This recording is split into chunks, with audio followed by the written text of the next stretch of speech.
الحمد للہ وکفا وسلام علی عبادہ الذین اصطفیٰ خصوصاً علی سید الانبیاء علیہ التحیۃ والثناء اما بعد فاعوذ باللہ من الشیطان الرجیم بسم اللہ الرحمن الرحیم یا ایہا الذین آمنوا لا تأکلوا الربا اضعافا مضاعفہ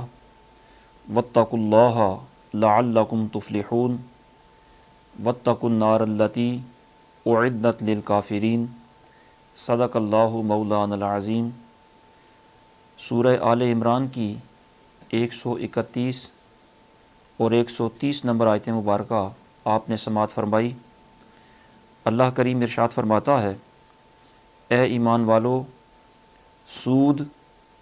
دونا دون نہ کھاؤ اور اللہ سے ڈرو اس امید پر کہ تمہیں فلاح ملے، اور اس آگ سے بچو جو کافروں کے لیے تیار کر رکھی ہے۔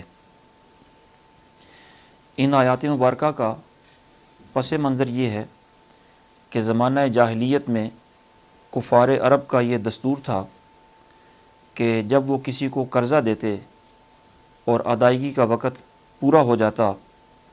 تو وہ اپنے مقروض سے اپنی رقم کا مطالبہ کرتے۔ مقروض اگر وقت مقررہ پر وہ ساری رقم ادا کرنے کی استطاعت میں نہ ہوتا تو وہ قرض خواہ سے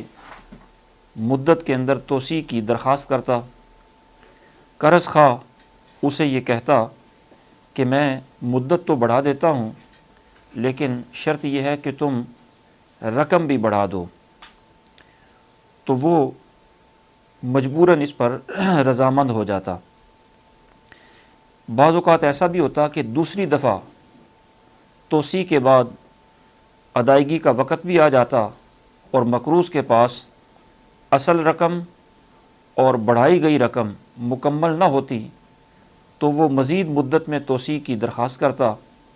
قرض خواہ اس شرط پر پھر بڑھا دیتا کہ رقم میں اور اضافہ کر دو، تو ایسا ہوتا رہتا کہ وہ مہلت دیتا رہتا اور رقم کے اندر اضافہ کرتا رہتا۔ اس طرح یہ ظالم ایک ایک روپے کے بدلے میں 50 روپے مثلاً وہ وصول کر لیتا۔ تو اللہ رب العالمین نے اس ظلم عظیم کو روکنے کے لیے ارشاد فرمایا کہ اے ایمان والو، سود دگنا چگنا کر کے نہ کھاؤ اور اللہ تبارک و تعالیٰ سے ڈرو تاکہ تم فلاح پا جاؤ، اور اس آگ سے بھی ڈرو جو کافروں کے لیے تیار کی گئی ہے۔ اس آیت کریمہ میں جن مسائل شرعیہ کو بیان کیا گیا ان میں سے پہلا مسئلہ تو آیت کے واضح لفظوں سے یہ مترشح ہوتا ہے کہ سود حرام ہے اور یہ حرام قطعی ہے، اور سود کسی بھی قسم کا ہو وہ حرام ہوتا ہے، خواہ وہ رقم میں اصل رقم سے زیادہ کا مطالبہ ہو یا ادھار کی صورت میں ہو، خواہ وہ اصل رقم سے دگنا کر کے دیا جائے یا اصل رقم سے 1.25 گنا، 1.5 گنا، 1.25 گنا، یعنی اصل رقم کے ساتھ کوئی تناسب قائم کر کے دیا جائے یا کسی اور طرح دیا جائے۔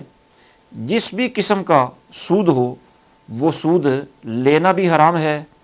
سود دینا بھی حرام ہے، اور سودی دستاویز لکھنا یہ بھی حرام ہے۔ اس کے اندر معاہدہ کروانا، معاونت کرنا یہ بھی حرام ہے، اور ان حرام کاموں کے جو مرتکب ہیں وہ فاسق ہیں، فاجر ہیں،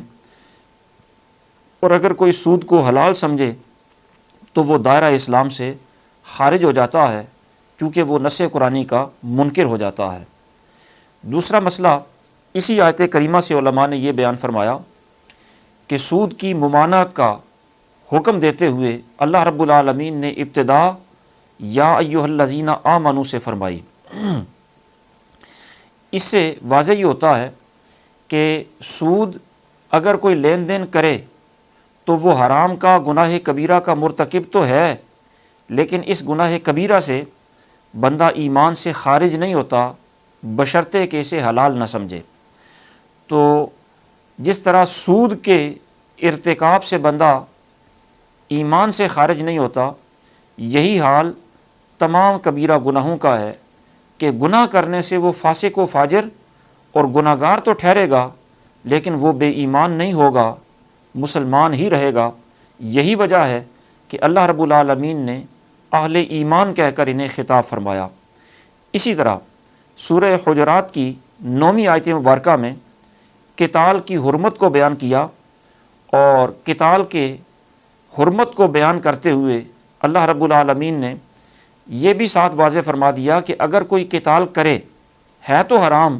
لیکن اس کے باوجود وہ قتال کرنے والے رہیں گے مومن ہی۔ ارشاد باری تعالیٰ ہے وَإِن طَائِفَتَانِ مِنَ الْمُؤْمِنِينَ اقتتلوا فَأَصْلِحُوا بَيْنَهُمَا، کہ اگر مومنوں کے دو گروہ آپس میں قتال کریں، لڑیں جھگڑیں، تو ان کے درمیان صلح کرا دو۔ تو قتال کے باوجود یعنی گناہ کبیرہ کے ارتکاب کے باوجود وہ مومن ہی رہتے ہیں۔ اسی آیت کریمہ کے ضمن میں مفسرین نے یہ مسئلہ بھی بیان فرمایا کہ اللہ رب العالمین ارشاد فرماتا ہے کہ سود سے بچو اور سود دگنا چگنا کر کے نہ کھاؤ، اللہ سے بھی ڈرو اور جہنم سے بھی ڈرو۔ اس کا مطلب یہ ہے کہ اگر کوئی سودی کام کرتا ہے یا دیگر کسی کبیرہ گناہ میں مبتلا ہوتا ہے تو وہ ایسا مجرم ہے کہ جس پر اللہ رب العالمین کا غضب بھی ہوتا ہے اور قیامت کے دن وہ نقصان میں بھی ہوگا۔ اس لیے کہ سود خور کو یعنی گناہ کبیرہ کے مرتکب کو مالک کریم نے وعید اور تنبیہ ارشاد فرمائی ہے۔ اسی طرح جتنے بھی گناہ کبیرہ ہوتے ہیں ان کا یہی حال ہوتا ہے کہ اللہ رب العالمین کے خوف سے انہیں ڈرنا چاہیے، ورنہ اللہ رب العالمین کے وہ غضب کے مستحق ہوتے ہیں۔ البتہ یہاں یہ بات ذہن نشیں رہے کہ گناہ صغیرہ سے بھی بچنا لازم ہے، لیکن کبیرہ سے تو لازم تر ہے بچنا، اور ان کی سزا اللہ رب العالمین آخرت میں دیتا ہے۔ لیکن کچھ گناہ ایسے ہوتے ہیں جن کی سزا آخرت میں تو جو ملے گی سو ملے گی، دنیا کے اندر بھی اگر بندے نے اس گناہ سے توبہ نہ کی تو دنیا میں بھی اللہ رب العالمین اس گناہ کا وبال اسے دے گا، اور وہ گناہ کا وبال اتنا سخت ہوگا اور اتنا حساس ہوگا کہ علماء فرماتے ہیں کہ اس گناہ کی وجہ سے اگر اس نے توبہ نہ کی تو اس گناہ کی وجہ سے مرنے سے پہلے وقت نزا میں اس کے ایمان کے ضائع ہونے کا خطرہ ہوتا ہے۔ مثلاً وہ گناہ یہ ہیں جن کی وجہ سے بندے کے حالت نزا میں ایمان جاتے رہنے کا خوف ہوتا ہے، والدین کی نافرمانی کرنا، قطع رحمی کرنا، امانتوں کے اندر خیانت کرنا اور سود کھانا۔ یعنی یہ جتنے بھی گناہ ہیں ان گناہوں کا تعلق بندوں پر ظلم کرنے سے ہے۔ والدین کی نافرمانی ان سے زیادتی ہے، قطع رحمی کرنا رشتہ داروں سے زیادتی ہے، امانتوں میں خیانت کرنا یہ عام لوگوں سے زیادتی ہے، سود کھانا یہ بھی عام لوگوں سے زیادتی ہے۔ تو اگر بندوں پر بندہ ظلم کرتا رہے اور اس سے توبہ بھی نہ کرے تو خدشہ ہے کہ کہیں وقت نزا ایمان جاتا نہ رہے۔ اس لیے ہر گناہ سے بچنا ہی ضروری ہے، کبیرہ گناہوں سے بچنا اس سے بھی زیادہ ضروری ہے، اور یہ جو جرائم ہیں ان سے بچنا تو ان سے بھی زیادہ لازمی ہے۔ اسی طرح اسی آیت کریمہ کے ضمن میں مفسرین نے یہ مسئلہ بھی بیان فرمایا